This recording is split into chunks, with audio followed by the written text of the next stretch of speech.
¿Qué tal amigos? Bienvenidos a las charlas pastorales de la serie que hemos estado compartiendo, que está llegando hasta sus hogares o en sus lugares de trabajo. Hoy es miércoles 8 de abril y bueno, estamos compartiendo en esta tercera temporada sobre los acontecimientos de la última semana de Jesús.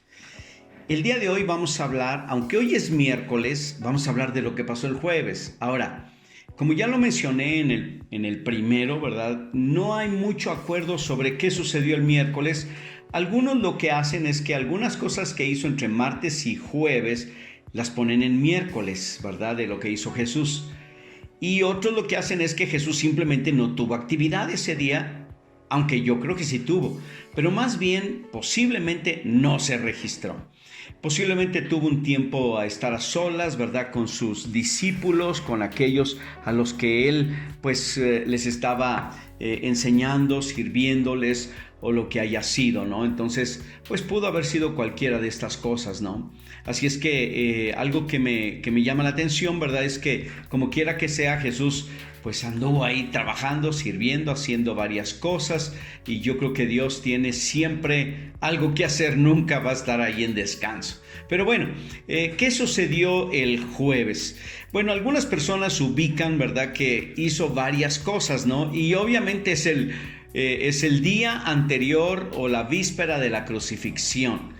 Entonces, Jesús está en el templo enseñando, los discípulos van y preparan la Pascua o la cena de la Pascua, que era la costumbre de los judíos, ¿verdad?, de hacerlo el día jueves en la noche, que según la tradición y la contabilidad de los judíos, el día comienza con la puesta del sol. Entonces, entre la puesta del sol del jueves y del viernes, pues era un día. Y en este día, ¿verdad?, sucede la última cena y también al día siguiente la crucifixión.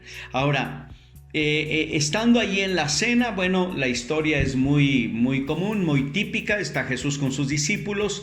Ahí es donde tiene esa charla con Judas, ¿verdad?, el que le habría de traicionar, cosa que ya se había gestado desde antes, pero que ese día se iba a ejecutar la traición.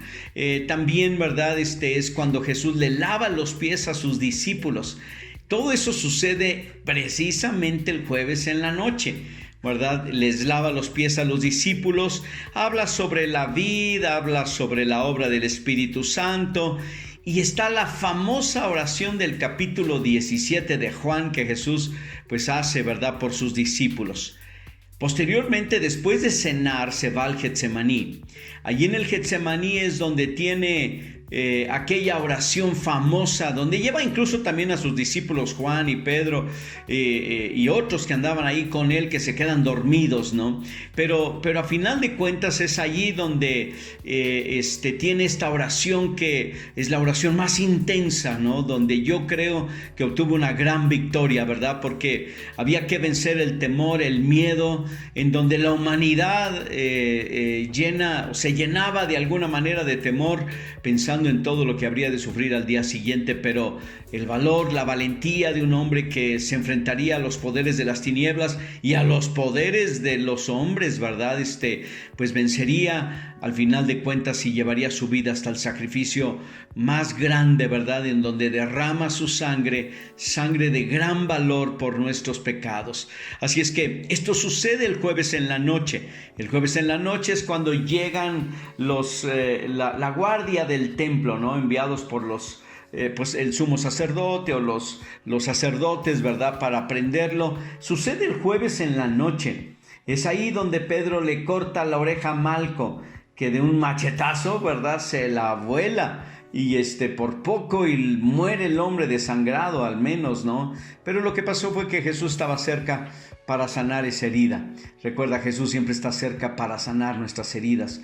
Luego, posteriormente, es llevado Jesús para ser presentado ante el Sanedrín, ¿verdad? Y todo este asunto. Ahora, durante toda la noche en que Jesús es arrestado y llevado ante las autoridades, suceden una serie de acontecimientos, ¿no? En esa noche.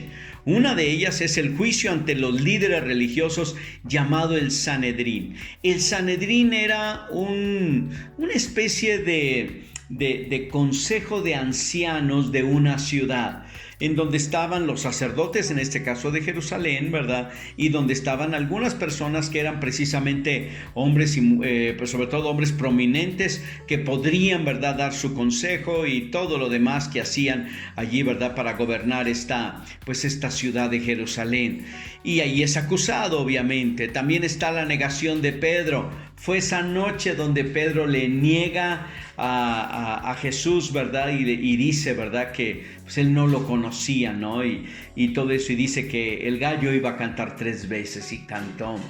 También Jesús fue maltratado, fue abofetado, fue golpeado, y luego es condenado por el consejo del Sanedrín, ¿verdad?, del concilio de la ciudad. Ahora recuerden, todavía no es al día siguiente, viernes, en donde ya se presenta delante Poncio Pilato y todo eso, aunque se cree que en el transcurso de la noche, quizás en la madrugada, fue cuando se presentó con Herodes, pero eso ya se verá más adelante, ¿no? El día de mañana. Simplemente hoy miércoles compartimos de lo que pasó el jueves, y estas son las cosas que sucedieron. ¿Qué lecciones podemos adoptar y aprender precisamente de todo esto? Lo primero es que es buena idea saber lo que sucedió ese día, exactamente. O sea, la última cena no fue ni antes ni después después de la resurrección, fue antes de la resurrección y antes de la crucifixión.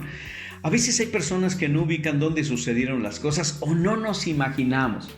Escuchamos que Jesús le lavó los pies a los discípulos, pero no sabemos en qué momento fue. Fue en la última cena. Increíblemente todas las cosas que sucedieron y cómo los escritores de los evangelios estaban documentando paso a paso lo que veían hacer en Jesús. Que podemos aprender, ¿no? Varias cosas, o qué lecciones nos deja precisamente esto. Una de las cosas más importantes que yo veo es el amor que Jesús tiene por sus discípulos. Ese cuidado de pasar con ellos la última cena y la amistad que se había generado con ellos. Un buen líder está cercano a sus colaboradores más cercanos, no está alejado. Un buen líder es una persona que es del pueblo, que está con ellos en sus necesidades y sabe, ¿no?, todo esto. Como pastores hemos escuchado tantas historias, muchas cosas buenas, muchas cosas las más terribles y tristes. Y bueno, es parte de estar cerca de la gente. Pero quiero decirte que nuestra tarea como líderes y pastores no es que nosotros estemos cerca, sino es acercarte a ti y acercarte a Dios, o acercar a Dios a ti, para que tú puedas tener un encuentro personal con Jesús y pueda Jesús ser tu amigo y puedas contarle donde quiera que estés, ¿verdad?, tus situaciones, tus problemas. Otra enseñanza grande que podemos encontrar es precisamente la humildad de Jesús. ¡Qué hombre tan humilde! El hecho, ¿verdad?, de lavarle los pies a los discípulos y lavarle los pies incluyendo a Judas, ¿no? Eso realmente es algo que pues llama la atención, ¿verdad? Entonces eso nos enseña también este tiempo. Otra cosa también, ¿verdad?, es cuando Jesús observa a Judas y tiene una conversación con él. Jesús sabía quién lo iba a traicionar. Jesús lo sabe todo. Jesús sabe cuando tú le vas a negar y cuando tú le vas a traicionar. Todos en algún momento seremos probados en nuestra lealtad a Cristo. ¿Qué tan leales somos a Jesús? Todo mundo se queja cuando Dios no le responde sus oraciones de que no es tan fiel. Pero ¿qué tal de tú y de mi lealtad hacia Jesús? Hacia sus principios, sus enseñanzas. Yo creo que es tiempo también de corresponder a lo que nosotros mismos podemos exigir o queremos exigir. Nadie puede exigir algo de Dios que no está dispuesto a dar. Cada vez que tú ores al Señor, recuérdalo eso, ¿verdad? ¿Por qué? Porque Él es fiel y mucho más fiel, incluso aunque nosotros fuéramos infieles, dice la palabra de Dios. Pero ¿por qué no empezar a ser leales a Él también? Otra cosa también que nos enseña todo esto es precisamente el hecho de que Jesús estaba cerca para sanar la herida de aquel guardia, aquel soldado de la guardia del templo llamado Malco. Aún personas religiosas o personas cristianas o personas que se dicen cerca de Jesús pueden herirte, porque Pedro fue el que hirió a Malco. Él fue el que lo hirió. ¿Qué hacer cuando esto pasa? Bueno, yo quiero decirte que, aunque esto no es un confesionario, pero hemos tenido durante muchos años de ser pastores muchas agresiones verbales hacia nuestra persona por diferentes situaciones como pastores y líderes. Personas que quizás no entendían bien lo que estaba sucediendo y personas que equivocadamente hicieron reclamos sin antes preguntar. Y uno a veces se tiene que quedar callado. Yo sé que hay pastores que van a decir, no, tienes que responder. Quiero decirte que hemos respondido cuando ha sido necesario, pero a veces nos hemos quedado callados porque no sabemos qué responder de primera instancia. Pero una de las cosas que siempre hemos aprendido es que, heridos o no, Jesús siempre va a estar cerca. Y aun cuando hay gente que ha dicho cosas y nos ha dicho cosas así agresivamente o ha hecho cosas contra nosotros sin deberla ni temerla, ¿verdad? Nosotros hemos nacido para perdonar a la gente. Y no tanto porque seamos buenos ni perfectos, porque nosotros hemos sido perdonados por Dios. Todos los días cometemos errores. ¿Cómo no perdonar? Así es que esto hemos aprendido y luego vamos con Jesús. Siempre está cerca para sanar nuestras heridas. Yo te animo a que no te olvides de esta lección. Jesús está cerca para sanar tus heridas, si tú quieres ser sanado. Porque hay gente que le gusta andar derramando su sangre, ¿verdad?, por todos lados y no quiere ser sanado de sus heridas. Pues hablando precisamente de este momento cuando Jesús fue arrestado y que el apóstol Pedro hiere a Malco, quiero decirte algo bien importante. Muchas personas han sido heridos por cristianos o por líderes religiosos. Yo quiero decirte que también nosotros hemos sido ofendidos, agredidos por personas que pues decían que nos amaban, pero por algún momento o por alguna situación de ofuscación se molestaron con nosotros y dijeron cosas no muy agradables. Hemos siempre, la mayoría de las veces, pues nos hemos quedado callados. O yo en lo personal me he quedado callado. A veces no sé ni qué responder. A veces me asusto yo también de ver la agresividad de personas que han sido heridos, ¿verdad? Yo quiero decirte que nacimos como para perdonar. Todos los días también Dios nos perdona.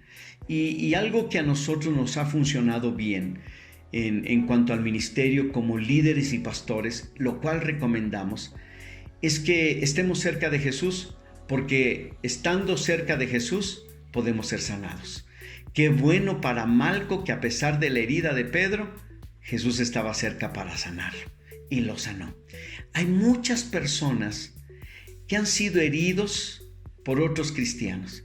Se desaniman, se van de la iglesia. Mire, déjeme decirle, con todo respeto, puro pretexto. Solamente son pretextos para vivir herido y vivir fuera de Dios.